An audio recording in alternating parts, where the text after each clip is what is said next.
ৰাজ্যৰ 1.21 লাখ কৰ্মী সহায়িকাক চৰকাৰৰ বঞ্চনা। জিলাই জিলাই গৰ্জি উঠিল অংগনৱাড়ী কৰ্মী।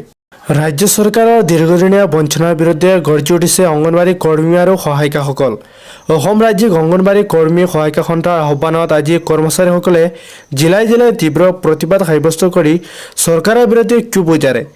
গুৱাহাটী মহানগৰীৰ লগতে তিনিচুকীয়া, ডিব্ৰুগড়, যোৰহাট, শিৱসাগৰ, চৰাইদেউ, নগাঁও, শোণিতপুৰ, বিশ্বনাথ, দৰং, ওদালগুৰি, তামুলপুৰ, কোকৰাঝাৰ, বাক্সা, বঙাইগাঁও, ধুবুৰী, নলবাৰী, গোৱালপাৰা, দক্ষিণ কামৰূপ, শিলচৰ আদিত আজি প্ৰতিবাদী কাৰ্যসূচী ৰূপায়ণ কৰি 1.21 লাখ অংগনৱাড়ী কৰ্মী সহায়িকাই কেইবাটাও দাবী জনায়।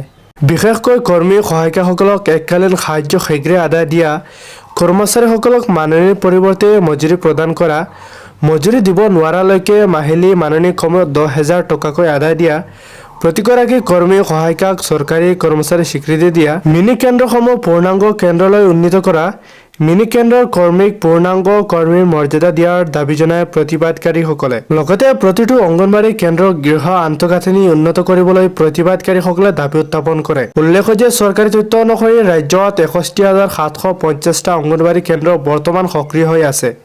ইফালে অসম ৰাজ্যিক অংগনৱাড়ী কৰ্মী আৰু সহায়িকা সন্থাৰ নেতৃত্ববৰ্গই অভিযোগ উত্থাপন কৰা অনুসৰি এই কেন্দ্ৰসমূহৰ 70% সম্প্ৰতি পতৌ লগা অৱস্থাত আছে। কেন্দ্ৰসমূহৰ আন্তঃগাঁথনি শীঘ্ৰে উন্নত কৰিবলৈ সংগঠনটোৱে চৰকাৰক দাবী জনায়। উল্লেখ্য যে অংগনৱাড়ী কৰ্মী সহায়িকাসকলে বিদ্যালয় এৰি বিগত 3 দিন ধৰি ৰাজপথত প্ৰতিবাদী কাৰ্যসূচী ৰূপায়ণ কৰিছে। অংগনৱাড়ী কৰ্মী সহায়িকা সন্থাৰ আহ্বানত ৰাজ্যজুৰি 3দিনীয়াকৈ চলা প্ৰতিবাদী কাৰ্যসূচী আজি সামৰণি পৰে। অংগনৱাড়ী কৰ্মচাৰীসকলৰ সমস্যাসমূহ সমাধানৰ দাবীৰে সংগঠনটোৱে আজি ৰাজ্য চৰকাৰৰ মহিলা আৰু শিশু কল্যাণ বিভাগৰ মন্ত্ৰী অজন্তা নেওগলৈ স্মাৰক পত্ৰ প্ৰেৰণ কৰে। কৰ্মচাৰীসকলৰ দীৰ্ঘদিনীয়া সমস্যা সমাধানৰ ক্ষেত্ৰত বিভাগীয় কৰ্তৃপক্ষই তাৎক্ষণিকভাৱে ব্যৱস্থা গ্ৰহণ নকৰিলে ৰাজ্যজুৰি পুনৰ ধাৰাবাহিক আন্দোলন গঢ়ি তোলাৰ হুংকাৰ দিয়ে অংগনৱাড়ী কৰ্মী সহায়িকা সন্থাৰ নেতৃত্বই।